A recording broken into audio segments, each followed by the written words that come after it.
terdapat pasien yang sedang terluka karena kecelakaan, maka kita perkenalkan diri dulu. Bu, nama saya Dr. Rizky. Saya akan bantu menolong Ibu untuk pertolongan pertama. Apakah Ibu bersedia? Baik, untuk pemeriksaan pertama adalah kita lakukan pemeriksaan DRABC, yaitu danger, lalu respon, lalu airway, breath, dan terakhir circulation. Nah, setelah pasien bersedia, kita akan mengecek terlebih dahulu bagian ekstremitas yang mengalami kecelakaan. Yang pertama, Bu, apakah ada ketika Ibu kecelakaan terdengar suara truk, Bu? Iya. Iya. Lalu untuk kan Ibu tadi sakitnya di bagian sebelah kanan ya, Bu? Nah, untuk di bagian ininya sendiri, apakah Ibu bisa digerakkan? Coba, Bu, mohon maaf, susah ya, Bu? Iya, ada nyeri juga ya, Bu? Baik, untuk dicek nanti kita buka bagian baju pasien, kita cek apakah ada memar, apakah ada deformitas, apakah ada pembengkokan dari tulang, atau ada dari lingkup gerak sendinya terbatas sensasinya, apakah normal, teratur atau tidak. Untuk pasiennya normal sendiri. Lalu untuk selanjutnya kita cek apakah ada pendarahan di bagian ekstremitas yang mengalami luka, tidak ada. Lalu kita cek juga apakah ada abnormalitas dan apakah ada pendarahan dan abnormalitas maupun ekstremitasnya lebih pendek dari ekstremitas yang sebelahnya. Boleh diluruskan? Baik, untuk panjangnya sama rata. Kita lanjutkan dengan pembidan. Karena pasien sudah setuju, saya akan lakukan cuci tangan terlebih dahulu ya, Bu.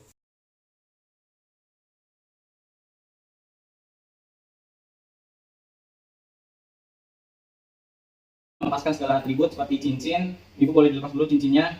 Lalu untuk perhiasan-perhiasan yang lainnya, dan juga seperti jam tangan. Lalu saat daerah fraktur terkena yang akan kita bidai, kita lepaskan terlebih dahulu pakaian, atau kita bisa robek dalam situasi emergensi. Untuk yang pertama, untuk fraktur bagian klavikula, Ibu boleh tangannya di pinggang, lalu boleh dibusungkan dadanya, Ibu. Saya pertama akan menaruh kapas di bagian tonjolan sendi agar Ibu merasa nyaman ya, Bu, saat diberikan pembidaian. Saya akan menggunakan elastic bandage. Ibu boleh relax saja, Bu.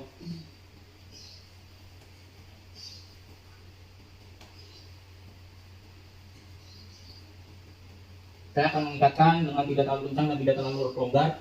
Lalu saya akan ikat di bagian belakang pasien. Setelah sebelumnya posisinya seperti huruf X atau huruf 8, angka 8. Fraktur pasien pada bagian humerus medial, kita akan menggunakan pemidaian dengan bidai di bagian luar. Sebelumnya kita pasang kapas terlebih dahulu.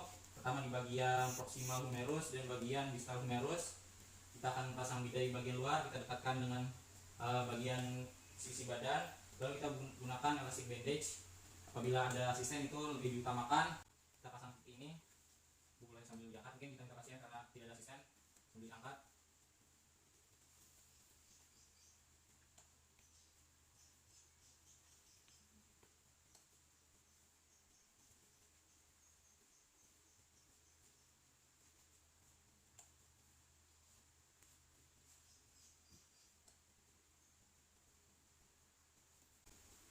Baik, mungkin untuk ukuran biaya sendiri nanti mungkin bisa disesuaikan karena saya punya yang panjang, jadi seharusnya tadi hanya sampai proksimal dan hingga bagian distal humerus. Ibu boleh duduk terlebih dahulu, Bu.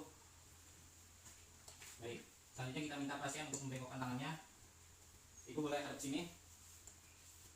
Baik, selanjutnya kita akan pasang kain mutela pada pasien agar selanjutnya bisa diikatkan ke pundak.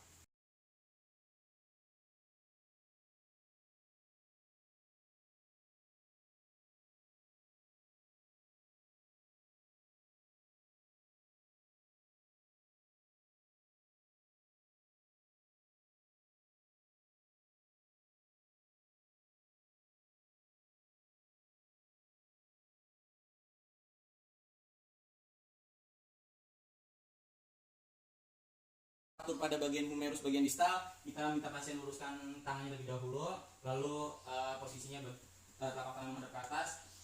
Kita akan menggunakan dua sisi bidai, luar dan dalam. Karena letaknya di humerus bagian distal, kita seperti ini. Lalu kita akan menggunakan 4 ikatan untuk pasien.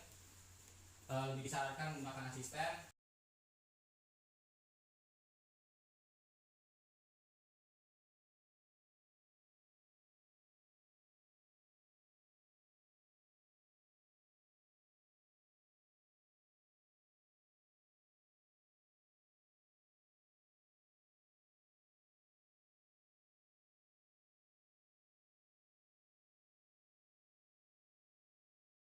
Pemasangannya tidak terlalu longgar. Fraktur bagian antebrakii kita pasang bidai terlebih dahulu di bagian boleh ditaruh saja tangannya, lalu ininya ke atas. Kita bagian dalam dan luar dari siku sampai dengan ujung jari. Kita akan memasang bidai terlebih dahulu.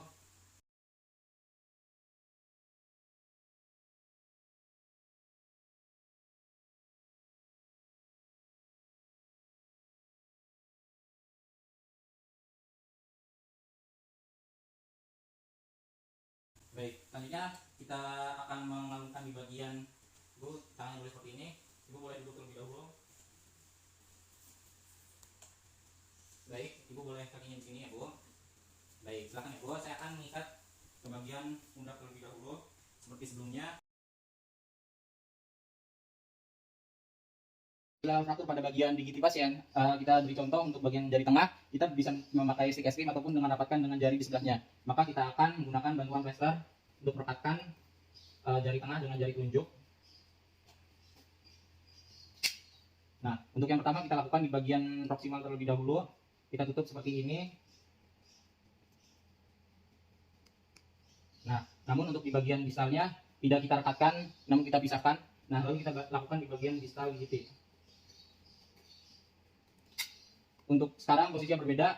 Untuk yang pertama tidak menyatu, namun untuk di bagian bawah atau dorsal itu menyatu. Baik, seperti ini. Nah, ini kita tidak terlalu kencang ataupun tidak terlalu longgar agar pasien merasa nyaman. Fraktur pada bagian kostek, kita meminta pasien untuk mengangkat tangan terlebih dahulu, terutama di bagian sini. Di sebelahnya boleh diturunkan saja Bu, biar Ibu relax. Nah, boleh diangkat. Apabila ada asisten boleh minta diangkatkan. Yang pertama kita akan rekatkan terlebih dahulu menggunakan stripping.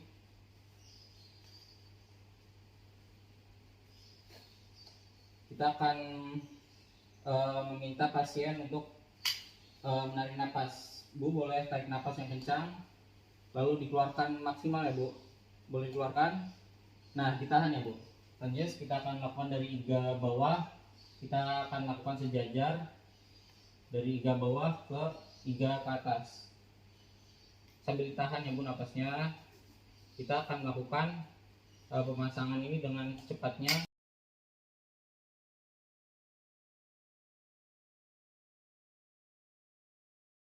Pemasangan stripping dilakukan sampai ke atas hingga bagian dari fraktur bisa terjaga. Bila pasien terdapat fraktur di bagian tulang panggul, kita akan menggunakan 3 kain dan sebelumnya kita akan berikan bantalan terlebih dahulu di bawah patella pasien. Mohon maaf Bu, saya angkat terlebih dahulu ya Bu. Baik, boleh. Nah, karena di bagian kanan di patella sudah diberi bantalan, jangan lupa untuk memberikan kapas terlebih dahulu di bagian tonjolan-tonjolan di bagian kanan dan kiri, yaitu di bagian patella, di bagian panggul dan di bagian bawah di bagian kaki tibia.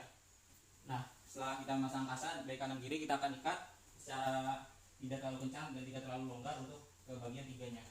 Nah, untuk bagian panggul ini jangan lupa untuk merekatkan kondisi kaki pasien dalam kondisi rapat, lalu setelah itu kita ikat. Untuk kasus fraktur bagian os femur dari pasien, kita akan memasang bidai dari kedua sisi, dari sisi luar dan sisi dalam. Maaf ya Bu, selanjutnya saya taruh di sebelah sini. Nah, selanjutnya kita akan mengikat. Untuk sebelumnya saya akan memberikan kapas terlebih dahulu untuk di bagian penonjolan agar tidak sakit. Lalu jangan lupa untuk memberikan bantalan di bawah patella. Baik, kita akan memasangkan terlebih dahulu menggunakan elastic bandage seperti ini. Kita lakukan dari arah dorsal terlebih dahulu, lalu ke bawah pasien. Apabila ada asisten, nanti asisten boleh mengangkat kaki pasien terlebih dahulu. Selanjutnya kita akan mengikatkan dengan posisi tidak terlalu kencang dan tidak terlalu longgar, dilakukan sampai habis. Nah, setelah kita lakukan proses pengikatan dengan bidai dan dengan elastic bandage, kita akan lakukan palpasi di bagian arteri dorsalis pedis. Apakah masih terasa atau tidak untuk mengecek apakah tekanannya terlalu kencang atau tidak. Apabila fraktur pada bagian patella, kita akan menaruh bantalan terlebih dahulu, yaitu kita akan menaruh bantalan di bawah patella dan di bawah pergelangan dari kaki pasien. Baik, setelah kita menggunakan ganjalan, lalu kita akan menggunakan 3 bidai dari ketiga sisi, yaitu ada dari sisi dalam, lalu sisi bawahnya itu boleh diangkat. Apabila menggunakan asisten itu lebih disarankan.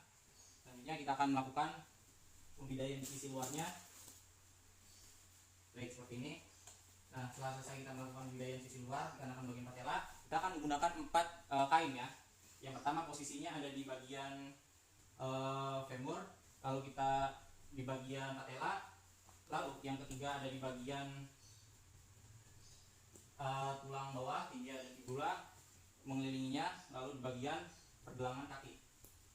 Kita ikatkan terlebih dahulu keempat-empatnya. Kita ikat dengan benar, nanti kita pulsasi terlebih dahulu arteri dorsalis pedis dari pasien dengan 3 jari agar mendeteksi apakah terlalu kencang atau tidak. Untuk bagian fraktur tungkai bawah, kita akan menggunakan 3 bidai dari sisi bawah, sisi dalam dan sisi luar, dan kita akan menggunakan 4 ikatan pada pasien kita pasang terlebih dahulu, dan jangan lupa untuk memberikan bantalan di bagian patella dan di bagian bawah dari pergelangan kaki, dan jangan lupa untuk memasang kasa untuk bagian dari tonjolan-tonjolan sendi, baik itu di dalam dan bagian luarnya. Kita ikatkan, jangan lupa untuk memasang 4 dari kainnya.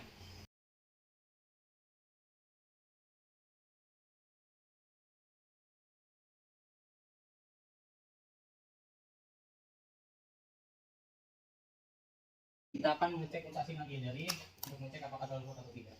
Apabila fraktur pada bagian telapak kaki, kita akan memberikan bantalan terlebih dahulu di bagian telapak kaki pasien dan juga di bagian tonjolan sendi agar tidak terasa sakit. Kita taruh di bagian sisi dalam dan sisi luar seperti ini. Nanti kita akan menggunakan bidai, seharusnya menggunakan bidai yang sesuai dengan ukurannya. Kita taruh di bawah. Selanjutnya kita akan memasangkan elastic bandage terlebih dahulu. Kita bisa pasang dari sisi luar dan sisi dalam. Untuk yang pertama, kita pasangkan dulu bagian dorsal, lalu kita putar. Ingat dengan prinsip tidak terlalu kencang dan tidak terlalu longgar agar pasien merasa nyaman.